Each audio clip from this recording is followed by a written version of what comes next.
Hello दोस्तों, आप सभी का हमारे YouTube चैनल वीर मैथ क्लासेस पर स्वागत है।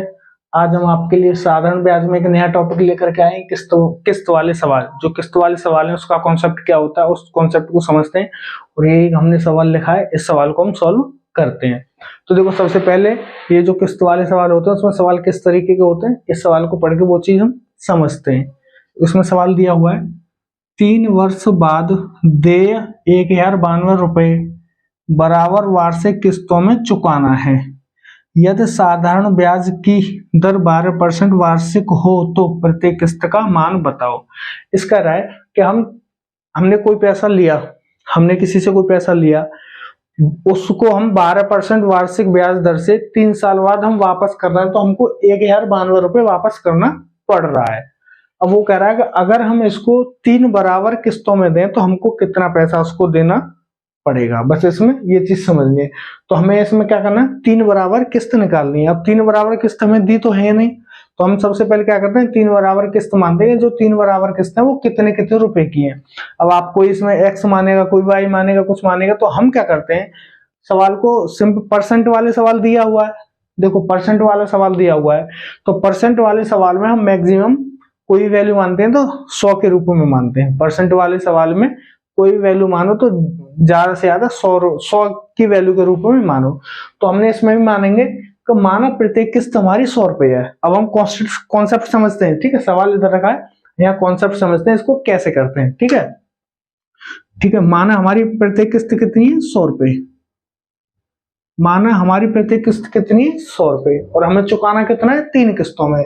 तो 3 किस्त कितनी कितनी की हो जाएंगी, 100 रुपए, 100 रुपए और 100 रुपए।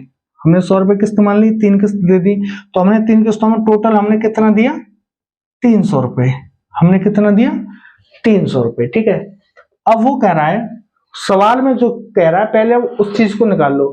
अगर हम 3 वर्ष बाद एक साथ दे रहे हैं तो 1092 रुपए दे रहे हैं। अब यहाँ पे हमें ये चीज निकालनी है, इसकी जो वैल्यू है वो यहाँ निकालनी है। अगर हम ये जो 100 रुपए हमने किस्त में दिए, ये 100 रुपए हम किस्त में न दे के अगर एक साथ दें तो हमें कितना रुपया देना पड़ेगा। अगर हम किस्त किस्त में दे रहे हैं तो हमको कितना देना पड़ रहा है, 300 रुपए, ठीक है। अगर हम इसको किस्त में न देके सबको एक साथ यहाँ ला के दें, इस पैसे को यहाँ न देके यहाँ दें और इस पैसे को यहाँ न देके यहाँ ला के दें तीसरी साल में, तो हमको कितना पैसा देना पड़ेगा, ठीक है। अब एक चीज देखो, ये 100 रुपए जो है हमने तीसरी साल में दिया है, 100 रुपए जो है तीसरी साल में ये हमने दिया है। अगर हम पैसे को पूरे को 3 साल बाद देंगे तो 100 रुपए पे इस पे तो ब्याज लगेगा नहीं, क्योंकि इस पे तो ब्याज पहले ही लग गया। ये तो हम 3 साल बाद दे रहे हैं, और फिर दोबारा अगर हम सारा पैसा 3 साल बाद दें तो ये जो वैल्यू है, इतनी वैल्यू पे कोई ब्याज नहीं लगेगा। तो अगर हम पैसे को 3 साल बाद देंगे तो 100 रुपए की वैल्यू तो इसकी तो 100 ही रुपए रहेगी, ठीक है। वैल्यू बढ़ेगी ना।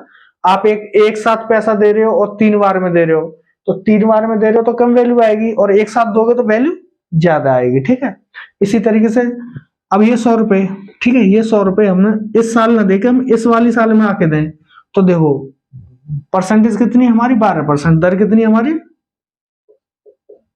12%। अब आगे एक चीज देखो आप, ये पैसा यहाँ इस साल ना देके हम इस साल में देंगे तो ये जो 100 रुपए है इस पे 12% ब्याज और जुड़ जाएगा, तो इसकी वैल्यू कितनी हो जाएगी, 12%। 100 रुपए में 12% हम जोड़ देंगे एक साल के लिए तो कितना आ जाएगा, 112 रुपए, ठीक है।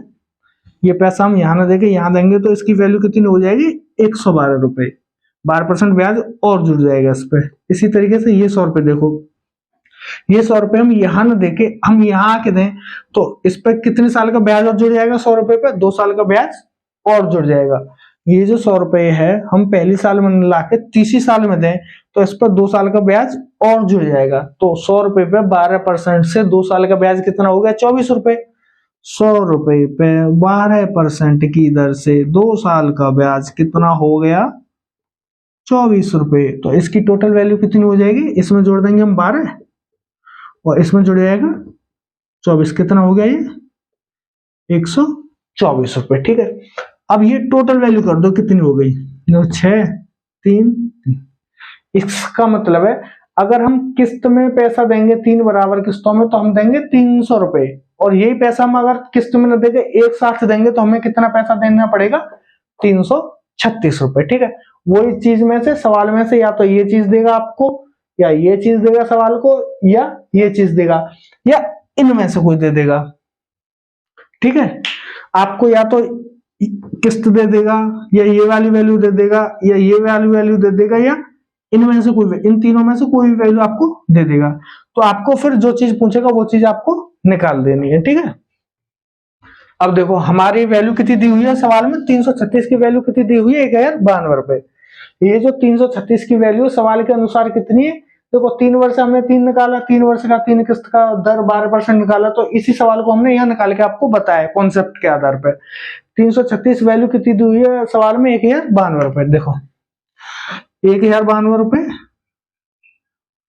सवाल में वैल्यू कितने की दी है, 336 की।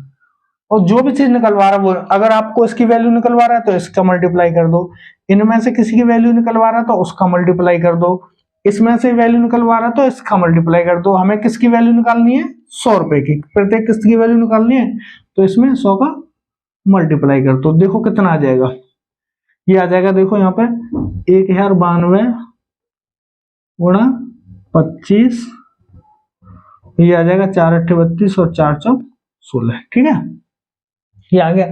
अब इसको और एक और बार काट दो, यहां से इसको काटेंगे, देखो 1092 और 2184, 21 का से मल्टीप्लाई करेंगे, 21 पंजे 105, बच्चे 4 हो गए 42, 21 दूनी 42, तो कितना आएगा 52/4 इंटू आगे कितना 25। अब देखो 13 चौका 52, 13 गुणा 25 कितना आ जाएगा इसका, 13 पंजे 65, 13 दून 26 और 6 32। तो हमारी जो प्रत्येक किस्त की वैल्यू आ गई, जो 100 रुपए हमने मानी है उसकी वैल्यू कितनी आ जाएगी, 325 रुपए। तो 3 साल में जो प्रत्येक किस्त रहेगी हमारी 325 रहेगी। और प्रत्येक किस्त में 325 के हिसाब से आप पैसे दोगे तो कितना आएगा, देखो उसमें 3 का मल्टीप्लाई कर दो, 3 पंजे 15, 3 दून 6 1 7, 3 3 9। ठीक है, अगर हम किस्त के हिसाब से 325 प्रत्येक किस्त के हिसाब से पैसे देंगे तो उसको टोटल कितना देंगे, 975 रुपए। और अगर एक साथ देंगे तो 1092 रुपए। तो जो किस्त में देते हैं उसकी वैल्यू कम रहती है, एक साथ देते हैं तो उसकी वैल्यू ज्यादा होती है। ये जो 975 रुपए आप यहाँ से भी निकाल सकते हो। कैसे निकाल सकते हो, देखो 1092/336 गुणा कितना आ जाएगा, 300 रुपये है, 300 रुपये हुआ है, तो बस ये पूरा 100 रुपये मान के 325 आया, तो इसको आप यहाँ पे 3 का मल्टीप्लाई एक्स्ट्रा हो गया तो 100 हो जाएगा, इसको काट पीट करो तो वही आ जाएगा। ठीक है, तो आशा करता हूँ आपको हमारा वीडियो पसंद आया होगा। अगर आपको कोई चीज की प्रॉब्लम होती है तो जरूर कमेंट करके हम बता दें, हम वो चीज आपको दोबारा समझा देंगे। और अगर आपको हमारा वीडियो अच्छा लगता है तो हमारे वीडियो को दूसरे लोगों तक भी शेयर करें, और जो हमारा वीडियो पहली बार देख रहे हैं वो हमारे वीडियो को, हमारे चैनल को सब्सक्राइब करें। और आपका बहुत बहुत धन्यवाद। जय हिंद, जय भारत।